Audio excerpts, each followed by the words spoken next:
About algebraic expressions. Algebraic expressions कुछ होंगे आपके पास। To add and subtract algebraic expressions, अलजबरी मसावात, ठीक है, अलजबरी मसाफात होंगी हमारे पास कुछ, उनको ऐड करना, सब्ट्रैक्ट करना और उनको सिंप्लीफाई करना, एवेलुएट, उनको सिंप्लीफाई करना, to simplify algebraic expression. Maths flash में इससे पहले अगर आपने इसके बारे में कुछ थोड़ा सा कॉन्सेप्ट है तो वो क्या है, if B stands for boy, G stands for girl and there are 16 B plus 15 G in a classroom. वो कहते हैं कि अगर एक क्लास में बॉयज और गर्ल्स हैं, ठीक है, बी बॉयज के लिए स्टैंड करता है और जी गर्ल्स के लिए, तो हमारे पास जो एक एक्सप्रेशन है 16 बी प्लस 15 जी, तो इसका क्या मतलब है कि 16 बॉयज हैं और 15 गर्ल्स हैं। How many students would there be if 3 boys left and 4 new girls came in. तो न्यू एक्सप्रेशन क्या बनेगी अगर 3 बॉयज उसमें से सब मतलब चले गए और 4 न्यू गर्ल्स हैं, तो ऑब्वियसली जब बॉयज 3 चले गए तो 16 में से 13 हो जाएंगे और 15 की जगह 19 आ जाएगा क्योंकि 4 गर्ल्स। आप इसको सॉल्व करेंगे इस तरह से, ठीक है। नेक्स्ट है, if a number multiplied by 3 gives 39 what is that number. वो कौन सा नंबर है जो 3 से मल्टीप्लाई होके 39 हमें देगा। 13 को आप 3 से मल्टीप्लाई करें, आपको 39 आंसर मिल जाएगा। So that number is 13। There are 12 vegetables in a basket, एक बास्केट में 12 वेजिटेबल्स हैं। 2 पोटैटोज जो कि किसको रिप्रेजेंट करें, पी, 3 टोमेटोज टी रिप्रेजेंट करा एंड 4 खम्बर्स, ठीक है, इसको सी रिप्रेजेंट करा है। द रेस्ट आर अनियंस, और जो बाकी है वो प्याज है, onion. Can you tell how many, can you complete the expression below. देखिए 2 potatoes plus 3 tomatoes plus 4 cucumbers, okay, plus onions, आपने इसको कंप्लीट करना है, ठीक है। आपने इसमें बताना है कि टोटल आपके पास 12 वेजिटेबल किस तरह से बन सकती हैं, ठीक है।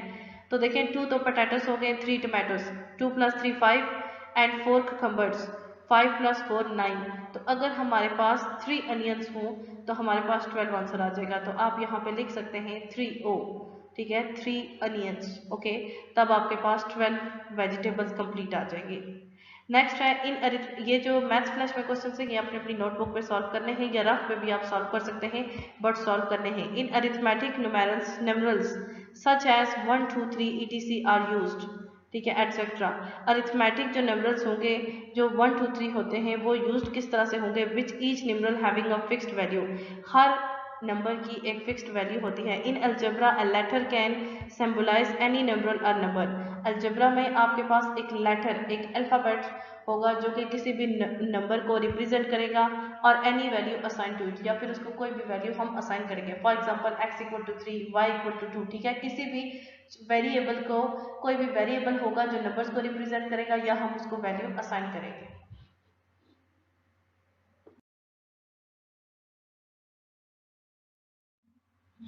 पेज नंबर 18 आपको एक्सप्लेन किया जा चुका है। Now we are going to start page number 119 and the topic is statements, sentences and statements. As in English or any other language, English में या किसी भी दूसरी जुबान में, we make use of sentences to express something in algebra. हम कुछ sentences बनाते हैं, ठीक है, जिसको हम algebra में express कर सकते हैं, ठीक है। express करने के लिए हम जो sentences बनाते हैं वो algebra में, तो हमारे पास इसका a sentence is a set of words or symbols that convey something, some meaning, ठीक है। एक सेंटेंस का क्या होता है, सेंटेंस की डेफिनेशन क्या होती है, कुछ अल्फाज का मजमुआ, ठीक है, कुछ अल्फाज का या कुछ सिंबल्स, कुछ अलामतों का, ठीक है, एक जुमला जिसमें बहुत से अल्फाज, बहुत से सिंबल्स होते हैं जिससे आप किसी दूसरे को अपना मैसेज कन्वे कर सकते हैं, ठीक है, पहुंचा सकते हैं। कंसीडर द फॉलोइंग सेंटेंसेस, हमारे पास कुछ सेंटेंसेस हैं जिनमें कुछ वर्ड्स, कुछ सिंबल्स होंगे जिनसे हम दूसरे तक ये बात पहुंचा सकते हैं, समझा सकते हैं। The earth moves around the sun, आप देखें इसमें डिफरेंट वर्ड्स हैं, ठीक है, अल्फाबेट से मिलकर वर्ड्स बने हैं, वर्ड से मिलकर सेंटेंस बना है। जमीन सूरज के गिर्द घूमती है, ठीक है, गो ऑन, जाओ, ठीक है। Why are you so glad, आप इतने खुश क्यों हो, ठीक है। ये देखें गिव मी अ पेन, यहाँ पे आपके पास बहुत से सेंटेंसेस हैं जो कि बहुत से वर्ड्स का सेट है, ठीक है, एक सेंटेंस बहुत से वर्ड्स से मिलकर बनता है। ठीक है, और उसमें हमारे पास सिंबल्स भी यूज़ होते हैं। फॉर एग्जांपल ये जो लास्ट आपके पास कुछ एग्जांपल्स है, इसमें नंबरिंग यूज़ हुई है, ठीक है, या फिर ये वर्ड्स इसमें यूज़ हुए, ठीक है, जस्ट। तो इसमें आप इसकी मदद से, इन सेंटेंसेस की मदद से दूसरों को अपना मैसेज कन्वे करते हैं, इंग्लिश में या किसी भी और लैंग्वेज में। नेक्स्ट है, a sentence that is either true or false is known as statement. कोई भी सेंटेंस, चाहे वो ठीक हो चाहे वो गलत हो, उसको हम क्या कहते हैं, एक स्टेटमेंट। ओके, कुछ वर्ड्स का एक सेट होता है, कुछ सिंबल्स का मिलके एक सेंटेंस बनता है। वो सेंटेंस चाहे ठीक हो चाहे ट्रू हो या फॉल्स हो, उस सेंटेंस को हम क्या कहते हैं, statement. Thus a statement must be either true or false. लेकिन वो स्टेटमेंट या तो ट्रू या फॉल्स होनी चाहिए, मीन्स उसके अंदर एक मीनिंग होना चाहिए, बट नॉट बोथ। लेकिन दोनों नहीं हो सकते, वो स्टेटमेंट या तो ठीक होगी या गलत होगी, और नाइदर, ठीक है।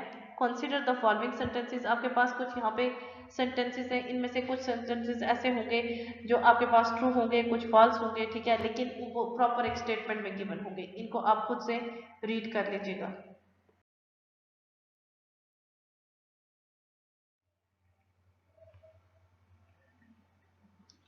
नेक्स्ट पेज नंबर 119 आपको एक्सप्लेन किया जा चुका है। Page number 120, in an open statement it is not immediately known whether the statement is true or false because not all the information is available. देखें, वो कहते हैं कि एक open statement as a paragraph जो हम आपके पास स्टेटमेंट होती है या कोई भी, तो आप उसको डायरेक्टली फॉर ओपन स्टेटमेंट जिसमें आपके पास कोई चीज़ मिस होती है जिसको आपने फिल करना होता है, वो कहते हैं इस तरह की स्टेटमेंट में आप नहीं कर सकते, फौरन से नहीं बता सकते कि वो स्टेटमेंट ट्रू है या फॉल्स। फर्स्ट ऑफ ऑल आपको उसको चेक करना पड़ता है। Examine the following sentences. आप देखिए यहाँ पे ये वेरी इजी एक्सप्रेशन है, आपको पता है 3 plus blanket is equal to 7। क्या पुट करेंगे, 4 पुट करेंगे तो 7 आ जाएगा। इसी तरह ये भी आपने खुद फिल करनी है। To make the above sentences have a meaning a number must replace the blank in each. वो कहते हैं कि हर केस में आपको इन स्टेटमेंट्स में आपको इनकी फिलिंग करनी होगी, इन स्टेटमेंट्स को ट्रू बनाने के लिए, ओके, इनको मीनिंगफुल बनाने के लिए। Now look at 3 plus blank is equal to 7 if the blank is replaced with different numbers. For example, अगर हम इस ब्लैंक को डिफरेंट नंबर से रिप्लेस करें, फर्स्ट ऑफ ऑल उन्होंने 2 पुट किया, स्टेटमेंट फॉल्स है, फिर 5 पुट किया, स्टेटमेंट फॉल्स है, देन 4 पुट किया तो स्टेटमेंट ट्रू। मीन्स हम इसको देख के फौरन से इमीडिएटली नहीं बता सकते कि ये ट्रू है फॉल्स, हमें इसकी चेकिंग करनी होगी, वेरिफिकेशन, इसको पुटिंग करके हमें देखना होगा स्टेटमेंट ट्रू है या false. A number that makes an open statement true is said to satisfy the statement। एक नंबर जो स्टेटमेंट को ट्रू बनाने के लिए यूज होता है, ठीक है, जो स्टेटमेंट्स को ट्रू बनाता है, उसको सेटिस्फाई करता है, वो एक नंबर होता है। Only one number can be used in an open statement to make it a, एक ओपन स्टेटमेंट को ट्रू स्टेटमेंट बनाने के लिए हम जस्ट एक नंबर यूज कर सकते हैं। Look at the open statements below and the corresponding the true statements. कुछ स्टेटमेंट्स को हम चेक करते हैं और इन स्टेटमेंट्स को ट्रू किस तरह से बनाएंगे। आप देखें, ओपन स्टेटमेंट्स आपके पास एक टेबल है, उसमें 3 कॉलम्स है।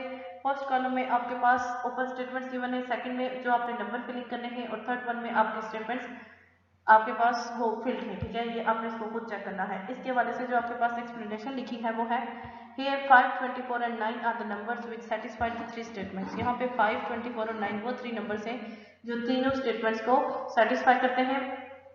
In algebra, in place of blank in each statements, a letter from the English alphabet is used। वो कहते हैं कि अलजेब्रा में आप ये जो ब्लैंक है इसकी जगह, नंबर की जगह आप एक इंग्लिश अल्फाबेट पुट करेंगे। The above statements are taken written as equation, ठीक है, जो अबव स्टेटमेंट्स गिवन है उनको हम इक्वेशन बनाएंगे। किस तरह से, each letter represents a variable in the equation. हर लेटर जो होगा वो इक्वेशन में वेरिएबल उसको रिप्रेजेंट करेगा। The use of letter as variables, letters का जो यूज होगा वो वेरिएबल्स के तौर पर यूज होगा। टू डोनेट, किसको डोनेट करने के लिए, numbers is really the transition from arithmetic to algebra. अब हम अरिथमेटिक नंबर से अलजेब्रा की तरफ हम मूव कर रहे हैं, जिसमें हम वेरिएबल्स यूज करेंगे और लेटर्स यूज होंगे एज अ वेरिएबल, किसको रिप्रेजेंट करने के लिए, नंबर्स को। A variable is a symbol that represents a quantity the value of which is not known। Variable एक ऐसा सिंबल होगा जिसकी हमें वैल्यू नहीं मालूम होगी, जिसकी वैल्यू हमने फाइंड करनी होगी, जिसकी quantity means for example x is equal to question mark, हमने वो फाइंड करना होगा, ठीक है। तो वेरिएबल की ये डेफिनेशन आपने अपनी नोटबुक पे लिखनी भी है और याद भी करनी है। Observe the some statements and variables below. यहाँ पे कुछ स्टेटमेंट्स और कुछ आपके पास वेरिएबल्स गिवन है, वो किस तरह देखें। In the above statements the number 7, 12, 4, 6 and 5 have a noun and fix value. अब देखें 7, 12, 4, 6, 4, 5 ये फिक्स्ड वैल्यूज है। आप 4 इज इक्वल टू 5 नहीं कह सकते, ठीक है, ये फिक्स्ड नंबर्स हैं, आप इनको चेंज नहीं कर सकते। बट x की वैल्यू कुछ भी हो सकती है, y की वैल्यू कुछ भी हो सकती है, आप जिसको चेंज कर सकते हैं। जो आपको नहीं मालूम, जो आपने फाइंड करनी होगी, उसको आप वेरिएबल कहेंगे, जो कि इंग्लिश अल्फाबेट से लिया गया होगा, जो एक नंबर को रिप्रेजेंट करेगा। नेक्स्ट आपको पेज नंबर 120 एक्सप्लेन किया जा चुका है। पेज 121, फर्स्ट ऑफ ऑल इसमें डेफिनेशन है कांस्टेंट की। कांस्टेंट क्या होता है? ये कांस्टेंट की डेफिनेशन आपने लिखनी भी होगी और याद भी करनी होगी, नोटबुक पे लिखनी भी है। Constant, a term that has a fixed value and appears separately from a variable is called a constant. Constant हम अलजेब्रिक एक्सप्रेशन में किसको कहेंगे? जिनकी फिक्स्ड वैल्यू होगी। फॉर एग्जांपल 3 प्लस एक्स, उसमें 3 कांस्टेंट था, ओके, क्योंकि 3 की वैल्यू फिक्स थी, हम उसको चेंज नहीं कर सकते, ओके। जो वैल्यू फिक्स्ड होती हैं और सेपरेटली उनको वेरिएबल से सेपरेट उनको ट्रीट किया जाता है, उसको हम कांस्टेंट कहते हैं। कांस्टेंट की ये डेफिनेशन आपने लिखनी भी है और याद भी करनी है। Transition from arithmetic to algebra, arithmetic से अलजेब्रा से इसमें चेंजिंग क्या होगी? The 4 fundamental operations, addition, subtraction, multiplication and division, ये 4 जो बेसिक ऑपरेशंस हैं, together with numerals are used in arithmetic to take various problems. जो अरिथमेटिक में अगर हमारे पास ये 4 ऑपरेशंस एक साथ आ जाए तो ये बहुत से ऐसे प्रॉब्लम्स, ठीक है, हमारे पास सामने आए हैं। In algebra the letters, algebra में हमारे पास लेटर यूज होंगे। For example A B C X Y Z are also used in addition to the numbers. ये अलजेब्रा में ये नंबर्स भी यूज होंगे, ठीक है। ये नंबर्स, इन नंबर्स को भी हम ऐड, सब्ट्रैक्ट, मल्टीप्लाई करेंगे। एक्स को एक्स से, ए को बी से, बी को ए से, ठीक है, इनको हम ऐड करेंगे, आपस में मल्टीप्लाई करेंगे, डिवाइड करेंगे, ठीक है। नंबर्स के साथ साथ हम इनको भी टैकल करेंगे। The letters used in algebra, जो लेटर अलजेब्रा में यूज होंगे, may represent any number in general, वो जनरली किसी भी नंबर को रिप्रेजेंट कर सकते हैं। For example x is equal to 1, x is equal to 10, x is y is equal to 50। Algebraic expression, algebraic expression, algebraic expression की ये definition आपने लिखनी भी है और याद भी करनी है अपनी नोटबुक पे। Any numeral variable are combination of numbers, कोई भी वेरिएबल के साथ जो नंबर्स होंगे या फिर नंबर्स का कॉम्बिनेशन और नंबर्स और वेरिएबल्स का कॉम्बिनेशन कनेक्टेड बाय वन और मोर साइंस, जो एक या एक से ज़्यादा साइंस से कनेक्ट होंगे। आप फंडामेंटल ऑपरेशंस कितने साइंस से, 4, उनमें से अगर एक से ज़्यादा से होंगे, is known as algebraic expression. देखिए वो कहते हैं कि अगर आपके पास नंबर्स और वेरिएबल्स का कॉम्बिनेशन हो और एक या एक से ज़्यादा आपके पास बीच में कोई साइन हो, तो आप उसको अलजेब्रिक एक्सप्रेशन कहेंगे। And algebraic expression is a general statement, algebraic expression एक जनरल स्टेटमेंट है that will hold true for one or more values of the letters used. algebraic expression एक जनरल स्टेटमेंट होगी जो कि एक या एक से ज़्यादा लेटर्स के लिए ट्रू होगी या उसको होल्ड करेगी, ठीक है। द नंबर्स आर लेटर्स, वो नंबर्स या लेटर्स सेपरेटेड बाय ऑपरेटर्स, जो कि ऑपरेटर्स की मदद से हम सेपरेट करेंगे। फॉर एग्जांपल 3 प्लस एक्स, उनको हमने सेपरेट कर लिया किसकी मदद से? प्लस के साइन की मदद से। In an algebraic expression are called terms, ठीक है। वो कहते हैं टर्म्स की ये डेफिनेशन है, ये भी आपने लिखनी है और याद भी करनी है। ये अब आपको नाम याद रखने होंगे अलजेब्रिक एक्सप्रेशन में। कांस्टेंट क्या होगा, वेरिएबल क्या होगा, टर्म्स क्या होंगी, ठीक है। तो अब वो कहते हैं कि एक अलजेब्रिक एक्सप्रेशन में नंबर्स और लेटर्स हम जब सेपरेट होंगे, जिस ऑपरेशन की मदद से, प्लस या माइनस की मदद से, उनको हम क्या कहेंगे, उस साइन को? Terms. Thus x a plus b या फिर 2a minus 3b square into x plus 2y minus 2z a plus b c are all algebraic expression. a and b are the terms of expression. a और b क्या है? Terms है expression की। a plus b 2a and 3b square are the terms of expression 2a minus 3b square, ये इसकी expression है 2a minus 3b and so on. Some examples of algebraic expression and their sums are given below, ठीक है। अब जो हमारे पास इसमें English alphabets use होंगे जिनकी मदद से हम नंबर्स को रिप्रेजेंट करेंगे या इनको सेपरेट करेंगे, उनको हम क्या कहेंगे? टर्म्स। एक्स की टर्म एक्स है, ए प्लस बी में टर्म्स क्या है? ए और बी, ठीक है, जो इंग्लिश अल्फ़ाबेट्स यूज होंगे सॉरी उनको हम टर्म्स कहते हैं, ओके, साइंस को नहीं, ठीक है। ऑपरेटर्स जो ऑपरेट हो रहे होंगे, 4x + 2y - 3z, इसमें x, y और z ये ऑपरेटर्स हैं, ये टर्म्स हैं, ठीक है। a + b c में a, b और c तीनों टर्म्स हैं। इसी तरह 2c - 3c² में c और x, c और यस 3x² है, तो c और x हमारे पास दोनों टर्म्स हैं। अब कोफिशिएंट, नेक्स्ट आपके पास एक और चीज़ आई है कोफिशिएंट, इसको भी आप मैंने हाईलाइट कर दिया, आप इसकी भी डेफिनेशन को लिखेंगे और याद, ये भी अलजेब्रिक एक्सप्रेशन में यूज होते हैं। द सिंबल आर नंबर, वो symbol are number appearing before the variable, जो कि वेरिएबल से पहले अपीयर होंगे, used in algebraic term is called the constant. वो अलजेब्रिक टर्म में जो वेरिएबल से पहले नंबर शो होंगे उनको हम कोफिशिएंट कहते हैं। जैसे कि 3x में x का कोफिशिएंट है 3, ठीक है। Thus in 2xy 2 is the coefficient of xy, okay. उन टर्म्स के साथ, उन वेरिएबल्स के साथ, उन टर्म्स के साथ जो हमारे पास नंबर्स होंगे उनको हम क्या कहेंगे, कोफिशिएंट। ये यहाँ पे constant, algebraic expression, terms and coefficient की डेफिनेशंस आपने अपनी नोटबुक्स पे लिखनी भी है और याद भी करनी है।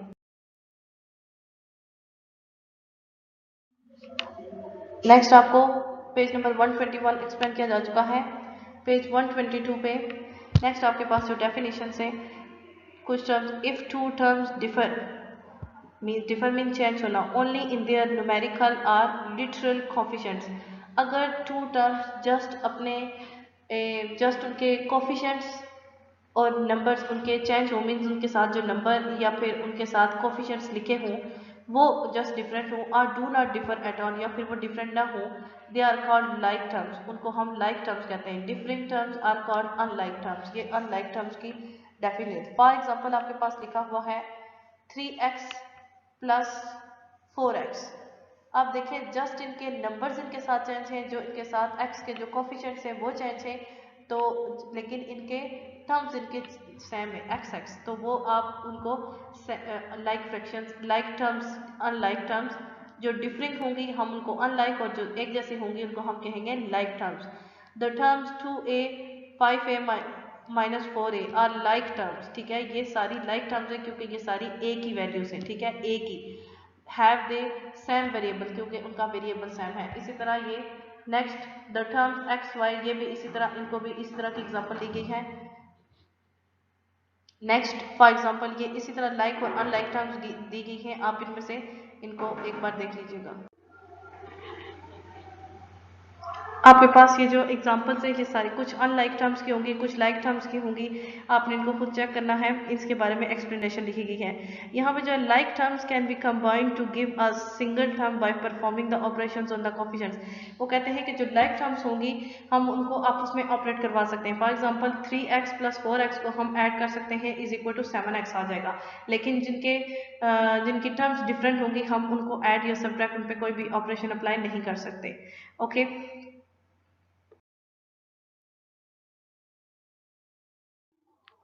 Next, we are going to start exercise 8A, book page 122 and question number 1. Question 1 is, are the following statements true, false or open? हमने चेक करना है कि कौन से स्टेटमेंट यहाँ पे ट्रू या फॉल्स है। Number 1, 0 is a whole number, 0 is a whole number. अब ये देखेंगे एक ओपन स्टेटमेंट है जिसको पढ़ के हमें फौरन से हम कह सकते हैं ये ट्रू है या false. This statement is true, ठीक है। नंबर 2, 5 + 9 = 18 - 5। अब देखिए 5 + 9 = 14, ठीक है, एंड 18 - 5 = 13। ये दोनों 14 इज नॉट इक्वल टू 13, जब यहाँ पे आंसर आता है 14 = 13, so this statement is false. Next number 3, 2 is the only even prime. जो 2 है वो इवन नंबर्स में जस्ट 2 एक ऐसा नंबर है जो प्राइम है। यस, इवन नंबर्स में जस्ट 2 एक ऐसा नंबर है जो प्राइम है और कोई भी इवन नंबर नहीं है जो प्राइम हो, सो this statement is true. Next number 4, 17 is a natural number. Natural number आपको पता है कि 1 से स्टार्ट होते हैं, ठीक है, और उनकी एंडिंग हमें नहीं पता, उसमें इवन ऑड प्राइम तमाम नंबर्स आते हैं, so this statement is true. Next number 5, 7 × triangle = 21, when triangle is equal to 4। अब आपके पास एक शेप गिवन है ट्राइंगल की, अगर उस ट्राइंगल की वैल्यू वो कहते हैं कि 4 हो, ठीक है, तो 7 को आप 4 से मल्टीप्लाई करें तो 21, no, 7 4 are 28, so this statement is false. Next 4 into 5 algebra में इन ब्रैकेट्स को जब हम इस तरह से नंबर्स को लिखेंगे तो ये ब्रैकेट्स इस तरह से ये रिप्रेजेंट करेंगी कि 4 5 से मल्टीप्लाई हो रहा है। ओके, 4 को 5 से मल्टीप्लाई करें तो 4 को 5 से मल्टीप्लाई करेंगे 20 आएगा। So 4 into 5 is not equal to 45, ठीक है, ये इसके इक्वल नहीं है, ये मल्टीप्लाई हो रहे हैं। So this statement is false. ये आता है यहाँ पे 4 into 5 is equal to 20। Next number 7, 5x plus 5 is equal to 10, then x is equal to 1। अगर x की वैल्यू 1 हो तो 5 को हम 1 से जब मल्टीप्लाई करेंगे 5 1 5 plus 5 5 plus 5 is equal to 10 and statement is true. Next 12 plus 3 is equal to 3 plus 12। अब ये एसोसिएटिव लॉ है, ठीक है, सॉरी कम्यूटेटिव लॉ है, जिसमें हम जस्ट नंबर्स की पोजीशन को चेंज करते हैं, लेकिन उसके आंसर में हमारे पास कोई फर्क नहीं पड़ता। 12 plus 3 is equal to 15, 3 plus 12 is equal to 15, this statement is true. Next number 9, 0.5 is equal to 1/5, no, this statement is not true. 0.5 1.5 के इक्वल नहीं है। ओके, 1/2 इक्वल होता है 0.5 के, so this statement is true false. Next question number 2 and question 2 is replace the letters by numerals to make the statements true. अब हमारे पास algebraic कुछ expressions होंगी और वेरिएबल्स होंगे, उनमें हमने वैल्यूज पुट करके चेक करना होगा, उनको ट्रू बनाना होगा। नंबर 1 है x plus 2 is equal to 9। देखिए हमने x की जगह एक ऐसी वैल्यू पुट करनी है कि हम उसको 2 में ऐड करें तो 9 आए। If x is equal to 7, 7 plus 2 is equal to 9, x की जगह अगर हम 7 पुट करेंगे तो 7 plus 2 is equal to 9, 9 is equal to 9 is equal to answer equal आ जाएगा। So this statement is true, ये बन जाएगी। Number 2, 7 minus P is equal to T. 7 में p में हमने कैसे वैल्यू पुट करनी है जिसको हम 7 से सब्ट्रैक्ट करें तो हमारे पास 2 आंसर आए। If p is equal to 5, 7 is equal to 5, 7 minus 5 is equal to 2, 2 is equal to 2, इस p की वैल्यू क्या आती है 2। 3y is equal to 15, 3y में हमने ऐसी वैल्यू पुट करनी है जिसको हम 3 से मल्टीप्लाई करें तो 15 आंसर आए। सो y की जगह हम अगर हम 5 पुट करें 3 इंटू 5, 3 5 आर 15, 15 ये दोनों इक्वल आ जाती हैं। ये स्टेटमेंट ट्रू बनाने के लिए हमने 5 पुट किया है। 45 divided by x is equal to 5, 45 divided by x, x की जगह अगर हम 9 पुट करें 45 divided by 9, then 45 as a divider and 9 as a divider treat होगा। 9 5 are 45 and 5 is equal to 5 means 5 हमने इस तरह से बनाना था कि स्टेटमेंट की इस साइड पे भी 5 आना चाहिए। Okay, next question number 3, write the following as algebraic expression. अब हमारे पास कुछ स्टेटमेंट्स गिवन होंगी, ओपन स्टेटमेंट्स गिवन होंगी, उनको हमने अलजेब्रिक एक्सप्रेशन में लिखना होगा। Number 1, the sum of p and q, p and q का सम हम इसको किस तरह से लिखेंगे, p प्लस q, ठीक है, सम है ना, p और q का सम मीन्स ऐड हो रहे हैं। Number 2, the difference of a and b when a is greater then b, difference of a and b when a, देखें a b से ग्रेटर होगा तो इसका मतलब कि a में से b सब्ट्रैक्ट हो रहा है तो डिफरेंस है, तो हम इसको कैसे लिखेंगे a minus b. Number 3, 2/3 of x added to 2y, ठीक है, 2/3 ऑफ x, 2/3 का मतलब क्या होता है 2/3 ऑफ x मीन्स x उसके साथ मल्टीप्लाई हो रहा है, 2/3 3x plus added to 2y। वो कहते हैं कि first of all 2/3 2/3 of x, x के प्लस एडिट करना है, उसमें ऐड क्या करना है प्लस 2y, तो एक्सप्रेशन क्या बनेगा algebraic expression 2/3x plus 2y।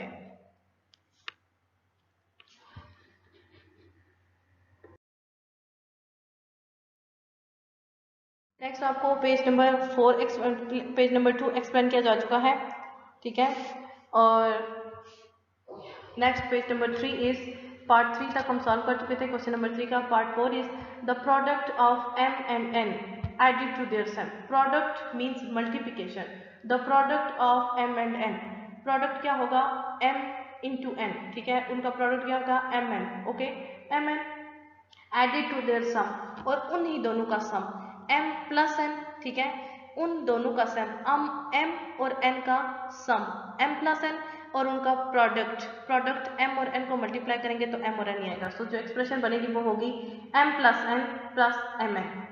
Part 5, the difference of 2p and 3q, 2p और 3q का difference and 2p is less than 3q, ठीक है। 2p और 3q का हमने डिफरेंस लिखना है और जो 2p है वो 3q से लेस है। इट मीन्स 3q में से 2p सब्ट्रैक्ट हो रहा है तो हम कैसे लिखेंगे 3q माइनस 2p, क्योंकि 2p लेस है 3q ग्रेटर है, वो फर्स्ट आएगा 3q माइनस 2p, ये इसकी एक्सप्रेशन बनेगी। Number 6, 3 times a added to 4 times b। ठीक है, 3 टाइम्स a ऐड हुआ है और 4 टाइम्स b ऐड हुआ है, तो वो क्या बनेगा 3a plus 4b।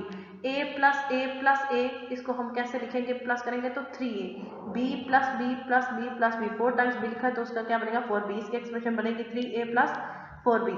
Number 7, the sum of m and quotient of n divided by 2।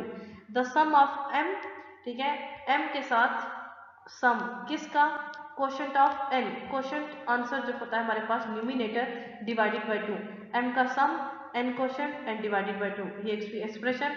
Next number 8, the quotient of a and b when a is divided by b। a और b का quotient means a और b divide हो रहे when a is divided by b। ठीक है, a b divide हो रहे हैं और a क्वोशंट है, so a by b added to their product, और उनका प्रोडक्ट ऐड करना है, प्लस ऐड करेंगे प्रोडक्ट ए और बी का क्या होगा ए बी। ठीक है, A by B plus A B. Next number 9, 1/3 of X, 1/3 mean 1/3 of X into X. ठीक है, multiplied by the difference of X and Y when X is greater than Y. देखें, first of all उन्होंने कहा 1/3 means 1/3 of x, means x उनसे multiply हो रहा है तो 1/3 से एक्स मल्टीप्लाई होगा तो x/3 आ जाएगा। और उसने कहा difference of X and Y, X और वाई का difference means X minus Y when X is greater than Y, X Y से ग्रेटर है मीन्स एक्स में से वाई सब्ट्रैक्ट हो रहा है, X minus Y, x/3 into X minus Y. Number 10, 3/4 mean 3/4 of X, X के multiplied by the difference of 2p and 5q। ठीक है, when 2p is less than 5q। ठीक है, 2p 5q से less है मींस 5q में से 2p subtract हो रहा है, पहले 3/4 of x means 3/4 into x multiply हो रहे हैं किस में से, difference of 2p and 5q, और 5q ग्रेटर है 2p से, 2p लेस है 5q से, सो 5q minus 2p। Okay, question 3 is completed. ये आपके पास जो क्वेश्चन था इसमें आपने ओपन स्टेटमेंट में से अलजेब्रिक एक्सप्रेशन बनाई है। आप आज आपने अलजेब्रा का इंट्रोडक्शन, अलजेब्रा की कुछ मेन चीज़ें सीखी हैं। ठीक है, उसमें वेरिएबल्स क्या होते हैं, कांस्टेंट, कोफिशिएंट्स, टर्म्स। ठीक है, इसके अलावा आपने अलजेब्रिक एक्सप्रेशंस को बनाना सीखा है, वो किस तरह की होती हैं आपने ये देखा है। नेक्स्ट लेक्चर में इंशाल्लाह क्वेश्चन नंबर 4 से स्टार्ट लेंगे। आज के लिए इतना ही काफ़ी है। ओके, अल्लाह हाफिज़।